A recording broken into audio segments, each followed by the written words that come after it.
Hello everyone. आज चाहिँ हामी क्लास 12 को मोडर्न फिजिक्स च्याप्टरको एलिमेन्ट्री पार्टिकल्स एन्ड कस्मोलोजी भन्ने जुन च्याप्टर छ हाम्रो त्यसको क्रिटिकल डेन्सिटीको बारे स्टडी गर्न गइरहेछौँ। सो क्रिटिकल डेन्सिटी भनेको चाहिँ कतिखेर आउँछ त भन्दा हाम्रो युनिभर्स एक्सपान्ड भइरहेछ कि कन्ट्र्याक्ट भइरहेछ कि स्ट्याटिक छ त के कुरा छ भन्ने कुरा गर्दा आउँछ। सो पहिले के थियो त भन्दाखेरि हाम्रो युनिभर्स चाहिँ स्ट्याटिक छ, चेन्ज भएको छैन, न एक्सपान्ड भइरहेछ न कन्ट्र्याक्ट भइरहेछ, जहिले पनि के छ त एउटै साइजमा बसेको भन्ने थ्योरी थियो हैन।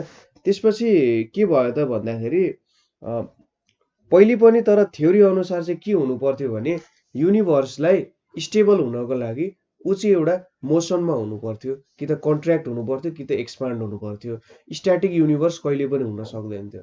तर के हो भन्दा जुन अब्जर्भ गरिरहेको थियो मान्छेहरूले त्यसले के भन्यो त भन्दा हैन युनिभर्स त स्ट्याटिकै हुनुपर्छ।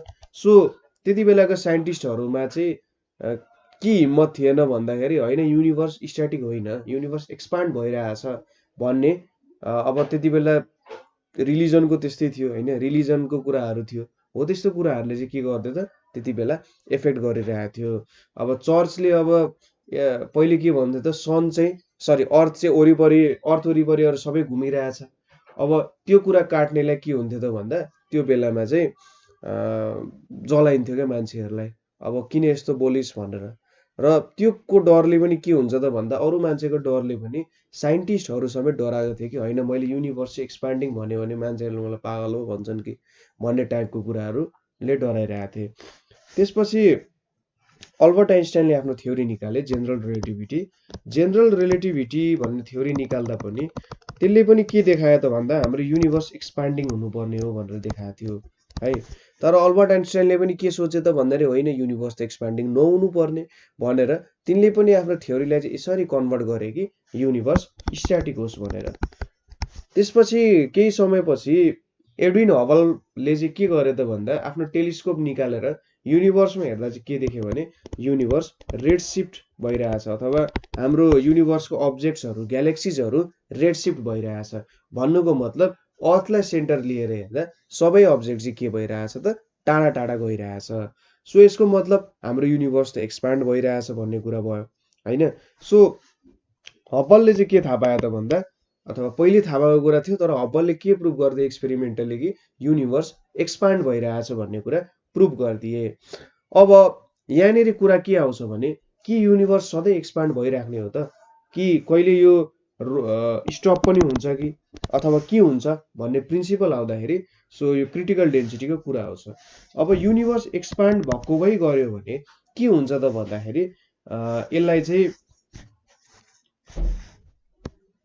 बिग फ्रिज भनेर भन्छ। बिग फ्रिज भनेको चाहिँ के हो भने सपोज हाम्रो युनिभर्स एक्सपान्ड भएको भइ गयो भने हाम्रो युनिभर्स चाहिँ चिसिएर यसको डेथ हुन्छ, जन्म भएपछि मृत्यु हुनै पर्छ। सबै कुराको एउटा एज छ, आयु छ हैन। सो कसैको आयु धेरै होला, कसैको आयु थोरै होला। अब आयु अनुसार सबैको मृत्यु हुनुपर्छ भनेपछि हाम्रो यो विश्व ब्रह्माण्डको पनि एउटा आयु छ। त्यो आयु अब आयु त छ तर कसरी चाहिँ अन्त्य हुन्छ भन्ने कुराहरूले वैज्ञानिकले प्रेडिक्ट गर्दाखेरि दुई तरिकाले एन्ड हुन सक्छ, कि एक्सपान्ड हुन्छ कि कन्ट्र्याक्ट हुन्छ भने। एक्सपान्ड हुँदाखेरि के हुन्छ त भन्दा सुरुमा ठुल्ठुलो अब्जेक्टहरू एकअर्काभन्दा धेरै टाढा गइरहेछन्, ठिक छ। यो भनेको चाहिँ के हो, एउटा सर्टेन फोर्स हुन्छ नि। सपोज तपाईँले बम पड्किँदा हेर्नु भएको छ नि, एउटा यस्तो बम भयो नि, यो पड्किँदाखेरि के हुन्छ त भित्रबाट सबै अब्जेक्टहरू उछिटिएर बाहिर जान्छन्। त्यसै गरी यहाँ पनि के हो त युनिभर्स पनि एउटा बम पड्के जस्तो हो, बम पड्केर अझैसम्म एक्सपान्ड भइरहेछ हैन। एक्सपान्ड हुँदै हुँदै गर्दा के हुन्छ त भन्दा सुरुमा ठुल्ठुलो पिसहरू एक्सपान्ड भयो, त्यसपछि के हुन्छ भने यो फोर्सले चाहिँ के काम गर्यो त भन्दा अब बिस्तारै सुरुमा अहिले ग्राभिटेसनको लेभलमा काम गरिरहेछ, बिस्तारै के गर्छ त ऊ ग्राभिटेसनल फोर्सको लेभल भन्दा अब एटोमिक लेभलमा जान्छ है। एटोमिक लेभलमा गएर के हुन्छ त भन्दा प्रोटोन इलेक्ट्रोन न्युट्रोन एउटा न्युक्लियसमा छ नि, अब न्युक्लियस र एटोम नै एक्सपान्ड हुन थाल्छ कि एटमको रेडियसहरू बढ्न थाल्छ हैन। अनि त्यसपछि त्यो रेडियसहरूलाई भेदिसकेपछि अब ऊ चाहिँ प्रोटोन र न्युट्रोनको लेभलमा जान्छ। प्रोटोन र न्युट्रोनलाई चाहिँ स्ट्रङ न्युक्लियर फोर्सले जोडेर राखेको हुन्छ। अब के हुन्छ त भन्दा जब एक्सपान्सनको रेट बढेको बढै जान्छ त्यति बेला यो स्ट्रङ न्युक्लियर फोर्स भन्दा पनि त्यो फोर्स चाहिँ के हुन्छ त स्ट्रङ हुन जान्छ र प्रोटोन र न्युट्रोन पनि छुट्टिन्छ हैन।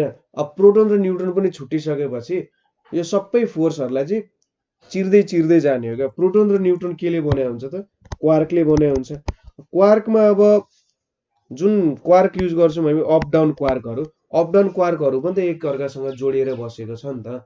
सो के हुन्छ त अब यो क्वार्कहरू पनि जे होस् एकअर्काबाट छुट्टिएर जान्छ र सबै पार्टिकलहरू आफ्नो सबसे इलिमेन्ट्री लेभलमा जान्छन् कि। सो यसलाई चाहिँ के भनेर भनौँ त बिग फ्रिज। के हुन्छ अन्तिममा सबैको इनर्जी जुन छ त्यो इनर्जी चाहिँ युनिभर्समा मिसिएर जान्छ हैन। युनिभर्समा के हुन्छ त फैलिएर सकिन्छ र युनिभर्स एउटा कोल्ड डेथ भन्न सकिन्छ यसलाई, त्यसरी सकिन्छ। अर्को चाहिँ के छ भने कन्ट्र्याक्सन। सपोज केही समयसम्म ऊ एक्सपान्ड भयो र केही समयपछि ऊ फेरि कन्ट्र्याक्ट हुन थाल्छ। कन्ट्र्याक्ट हुन थालेपछि के हुन्छ सबै अब्जेक्टहरू नजिक आउन थाल्छ र त्यसलाई चाहिँ के भन्छ भन्दा बिग क्रन्च भनेर भन्छ।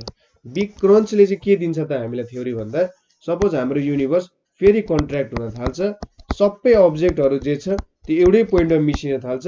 युनिभर्स जहाँबाट स्टार्ट भयो त्यहीँनिर त्यसको अन्त्य हुन्छ।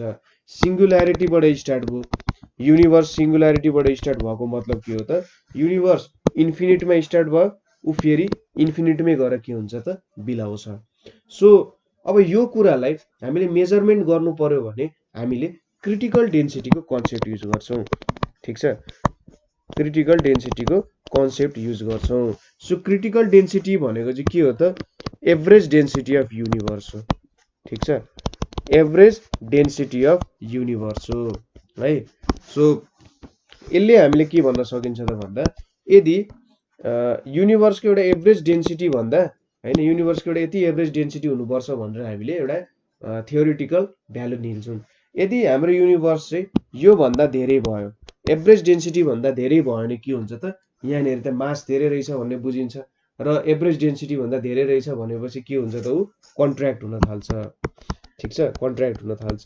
तर एभरेज डेन्सिटी भन्दा हाम्रो युनिभर्सको डेन्सिटी चाहिँ सानो छ भने के हुन्छ त भन्दा युनिभर्स एक्सपान्ड भएको भए गर्छ, किनभने युनिभर्ससँग यति धेरै मास छैन कि ऊ चाहिँ फेरि के हुन सकोस् कन्ट्र्याक्ट हुन सकोस्, एकअर्कालाई एट्र्याक्ट गरेर फेरि सिङ्गुल्यारिटी फर्म गर्न सकोस्।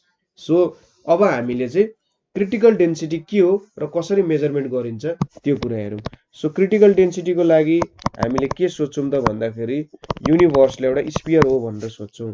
स्फियर किन हो भनेर सपोज गर्छौँ भने हामीले साइन्टिस्टहरूले एक्सपेरिमेन्ट गरेर एउटा CMBR भन्ने कुरा छ, कस्मिक माइक्रोवेभ ब्याकग्राउन्ड रेडिएसन। ठिक छ, कस्मिक माइक्रोवेभ ब्याकग्राउन्ड रेडिएसन भन्छ। यो भनेको चाहिँ हाम्रो लाइटको हजुरबुवा जस्तो हो। लाइट पनि एकदम पुरानो लाइटहरू हुन्छ नि जुन चाहिँ एकदम युनिभर्सको परसम्म पुगेको हुन्छ, त्यो लाइटलाई चाहिँ के भन्छ त कस्मिक माइक्रोवेभ ब्याकग्राउन्ड रेडिएसन भन्छ। ठिक छ, अब यो लाइट चाहिँ युनिभर्स फर्म हुँदाखेरि बनेको लाइट हो। स्टार्स फर्म त धेरै पछि भएको, तर युनिभर्स फर्म हुँदा जुन लाइट आएको थियो त्यो लाइट भनेको चाहिँ कस्मिक माइक्रोवेभ ब्याकग्राउन्ड रेडिएसन हो। र साइन्टिस्टहरूले यो कुरालाई अब्जर्भ गर्दाखेरि के देख्यो भने युनिभर्सको सबै कुनामा लगभग यो cosmic microwave background radiation equally फैलेको छ। यसको मतलब के हो त सबैतिर युनिभर्स चाहिँ इक्वल्ली एक्सपान्ड भइरहेछ भन्ने कुरा गर्यो। सो युनिभर्सलाई यहाँनिर हामीले एउटा के गर्यौँ भन्दा स्फियर जस्तो एज्युम गर्यौँ किनभने सबैतिर इक्वल छ र ऊ चाहिँ भेलोसिटी v ले एक्सपान्ड भइरहेछ अरे। युनिभर्सको रेडियस r हो। यो सर्फेसमा चाहिँ सबै ग्यालेक्सीहरू, स्टार्सहरू, प्लानेट्सहरू, एस्टेरोइड्स, मिटेरोइड्स, ब्ल्याक होल्सदेखि लिएर सब कुराहरू चाहिँ यहाँ सर्फेसमा बसिरहेछन् अरे है। अब हामीले यसको टोटल इनर्जी क्याल्कुलेट गर्नु पर्यो अरे। टोटल इनर्जी भनेको के हुन्छ त E भनेको पहिलो यसको हामीले हाफ mv² गर्यो, काइनेटिक इनर्जी भयो र यसको पोटेन्शियल इनर्जी भनेको gmm/r हुन्छ।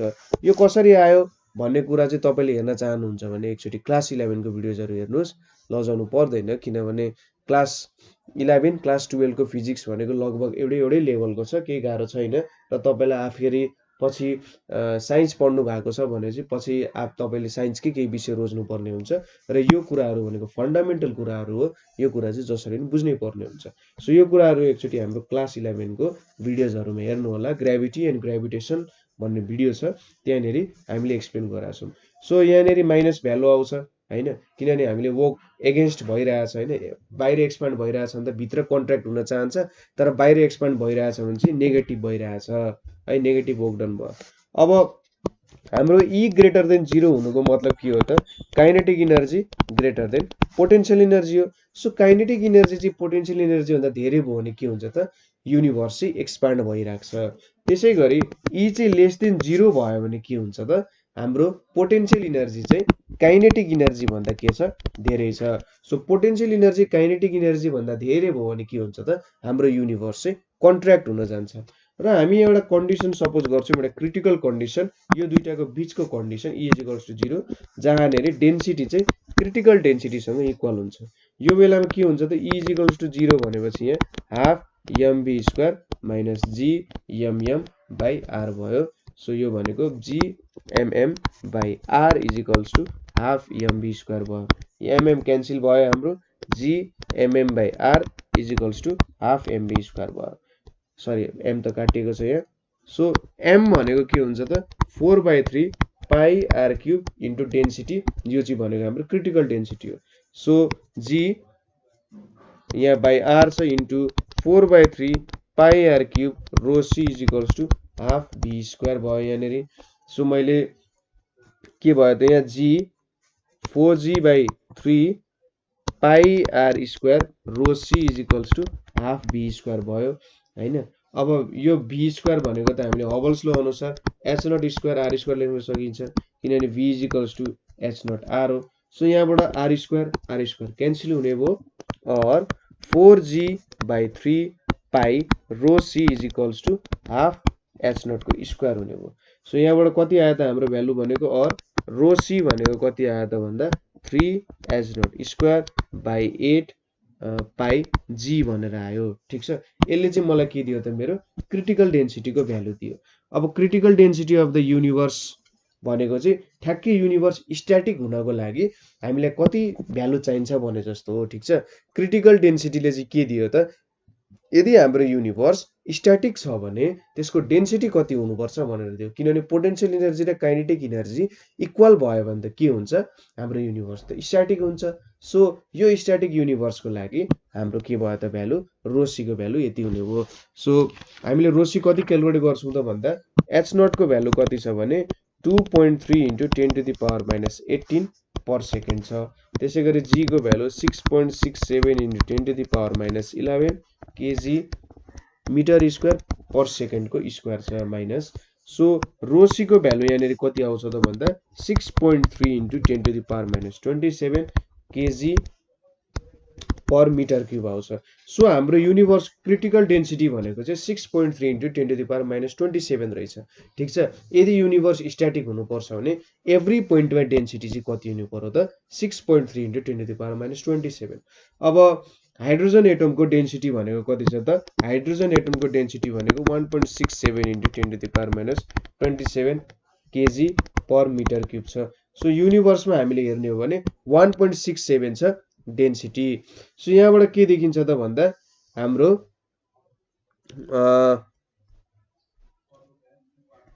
सो -27 छ, यहाँ पनि 27 छ हैन। सो हाम्रो चाहिँ रो c चाहिँ लगभग 4 टाइम्स रो h हुने भयो। सो क्रिटिकल डेन्सिटी चाहिँ के छ त? हाम्रो यो भ्यालु भन्दा 4 टाइम्सले बेसी छ। अब हामीले यहाँनेरि सबै मासहरु एकाउन्ट गरेका छौं होला त भन्ने कुरा आउँछ।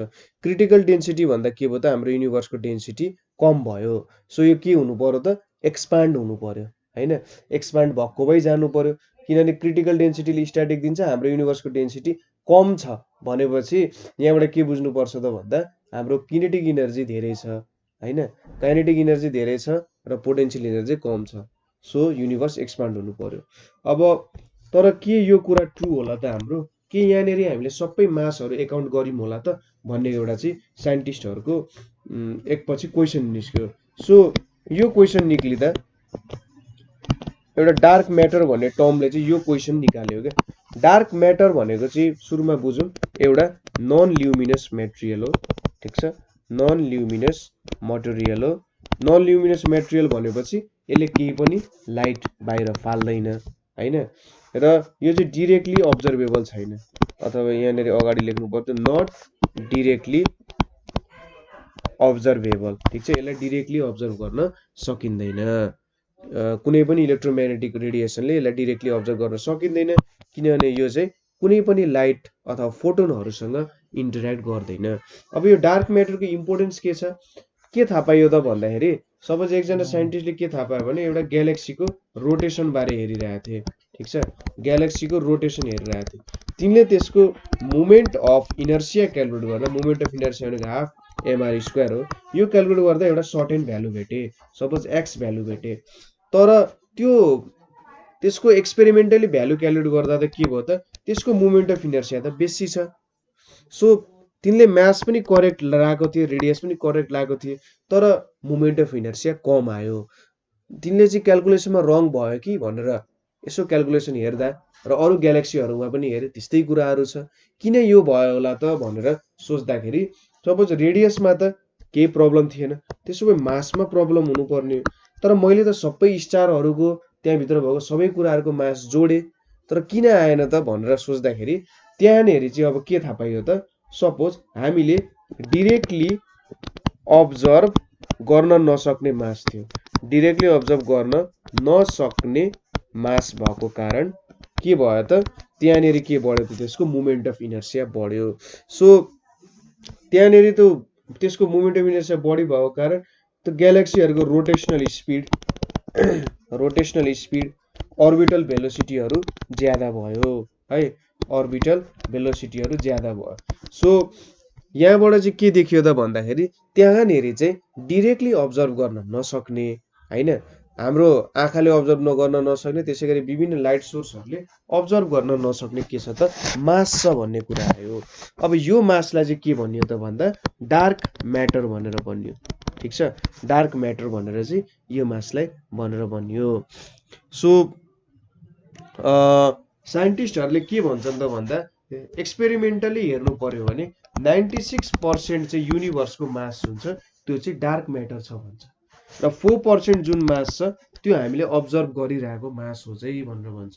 जुन कुरा हामीले देख्छौँ नि त्यो सबै चाहिँ 4% मात्रै हो टोटल मासको, 96% मास चाहिँ हामीले देखाएको छैनौँ। अब 96% मासमा पनि के छ त भन्दा 96% मासमा पनि 72% चाहिँ डार्क इनर्जी भन्छ हैन, 72% डार्क इनर्जी र रको 24% चाहिँ के त भन्दा डार्क म्याटर छ भन्छ। डार्क इनर्जीले चाहिँ के गर्छ त भने युनिभर्सलाई एक्सपान्ड गरिरहेको हुन्छ हैन, जुन बमको भित्रबाट इनर्जी निक्लिन्छ नि त्यो भनेको डार्क इनर्जी जस्तो भयो। डार्क म्याटर भनेको चाहिँ त्यो फेरि कन्ट्र्याक्ट हुनको लागि जुन हामीले मास देखिरहेको छैनौँ त्यो हो, त्यसलाई चाहिँ डार्क म्याटर भनेर भन्यो।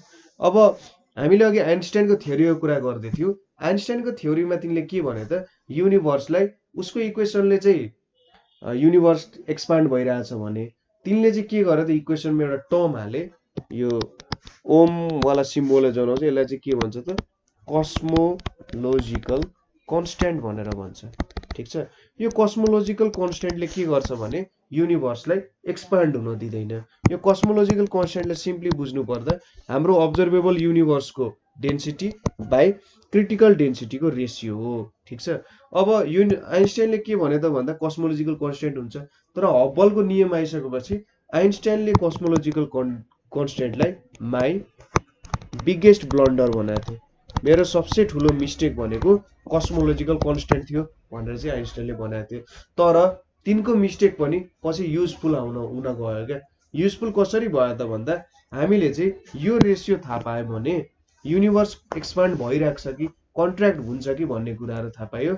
आइन्स्टाइनले जानी नजानी के गरे त डार्क म्याटर र डार्क इनर्जीको प्रेडिक्सनमा हेल्प गरे। अब जेनरली के भनिन्छ भन्दा कस्मोलोजिकल कन्स्ट्यान्टको भ्यालु नियरली इक्वल्स टु 1 छ भने लगभग rho is equals to rho c छ भनेर भेटिरहेछ। तर यहाँनिर थोरै चेन्जले पनि के गर्छ त भन्दा युनिभर्समा उथल पुथल ल्याइदिन सक्छ है। सो के भयो त भन्दा हामीले देखेको कुरा भन्दा नदेखेको कुराले चाहिँ हामीलाई धेरै असर गरिरहेछ भन्ने जस्तो कुरा हो होइन। हाम्रो देखिने कुराहरू जुन हामी बाहिर देखिरहेका छौँ फिजिकल वर्ल्डहरू, त्यसलाई भन्दा हामीसँग भित्र जे छ त्यो कुराले त्यसलाई धेरै असर गरिरहेछ भन्ने कुराहरू चाहिँ हामीले देख्न सक्छौँ होइन। सो के छ त भन्दाखेरि यो युनिभर्समा अदृश्य कुराहरू, नदेखिने कुराहरू, फिल नहुन सक्ने कुराहरू तर एक्जिस्ट हुने कुराहरूले चाहिँ के गरिरहेछ त हाम्रो युनिभर्समा धेरै ठुलो रोल खेलिरहेछ। सो साइन्सले यो कुराहरू एक्सप्लेन गर्ला पछि नगर्ला त्यो आफ्नो ठाउँमा छ, तर के हुने रहेछ भन्दा यो युनिभर्समा चाहिँ यस्तो अनसिन फोर्सेसहरू पनि छ जसले चाहिँ युनिभर्सलाई ड्राइभ गरिरहेछ है भन्ने कुराहरू भन्न सकिन्छ। So back to dark matter. Dark म्याटरको लागि अब एउटा म्याटर हो भनेपछि एउटा पार्टिकल हो, यसको लागि विभिन्न क्यान्डिडेटहरू छन्। एउटा WIPS विप्स भन्ने क्यान्डिडेट छ, विकली इन्टरएक्टिङ म्यासिभ पार्टिकल भन्छ यसलाई, विकली इन्टरएक्टिङ म्यासिभ पार्टिकल भन्छ विप्स। अब हाइपोथेटिकल पार्टिकलहरू एकदम म्यासिभ हुन्छ होइन। अर्को भनेको म्याचो हुन्छ, म्याचोस भनेको म्यासिभ कम्प्लिट हेलो अब्जेक्ट्स, ठिक छ, म्यासिभ कम्प्लिट हेलो अब्जेक्ट्स भन्छ। र यसमा चाहिँ के पर्छ त ब्ल्याक होल्सहरू पनि पर्छ है, ब्ल्याक होल्सहरू पनि देखिँदैन नि त। सो यो अब्जेक्टमा चाहिँ ब्ल्याक होल्सहरू पर्छ। त्यसै गरी ब्राउन ड्वार्फ्सहरू बन्छ होइन। ड्वार्फ स्टारहरूको बारे हामीले युनिभर्सको एउटा के अब्जेक्टहरू हुन्छन् भन्ने भिडियोमा हेरेका छौँ। सो ड्वार्फ स्टारहरूको बारे हेर्नु होला। ब्राउन ड्वार्फ्सहरू चाहिँ त्यति धेरै भेटिँदैनन्। सो ब्राउन ड्वार्फ्सहरूले पनि यो डार्क म्याटरमा चाहिँ कन्ट्रिब्युट गर्छन् भनेर भन्छ है। सो यो पार्टिकलहरू युनिभर्समा धेरै के गर्छ त आफ्नो रोल खेलिरहेछ र यसले चाहिँ पछि डिटरमाइन गर्छ कि युनिभर्स एक्सपान्ड हुन्छ, कन्ट्र्याक्ट हुन्छ अथवा एउटा स्ट्याटिक पोजिसनमा आउँछ भन्ने कुराहरू यसले डिटरमाइन गर्छ। सो हामीले चाहिँ यहाँनिर आज क्रिटिकल डेन्सिटी, त्यसै गरी हाम्रो युनिभर्स एक्सपान्ड हुन्छ, कन्ट्र्याक्ट हुन्छ भन्ने कुराहरू हेऱ्यौँ। डार्क म्याटरको केही कुराहरू हेऱ्यौँ। तपाईँलाई यदि यो कुरामा इन्ट्रेस्ट छ भने होइन नेपाल अनलाइन स्कुलमा कमेन्ट गर्नु होला। म तपाईँलाई विभिन्न रिसोर्सेसहरू यो सम्बन्धी प्रोभाइड गरिदिन्छु। इन्ट्रेस्टिङ कुरा छ नि, हाम्रो युनिभर्स सम्बन्धी कुरा कहिले पनि अनइन्ट्रेस्टिङ हुन सक्दैन होइन। सो कमेन्ट गर्नु होला, आफ्नो साथीहरूलाई सेयर गरिदिनु होला यो कुराहरू, किनभने धेरैलाई यो कुराहरूबारे इन्ट्रेस्ट छ, बुझ्न मन हुन्छ। So thank you for watching.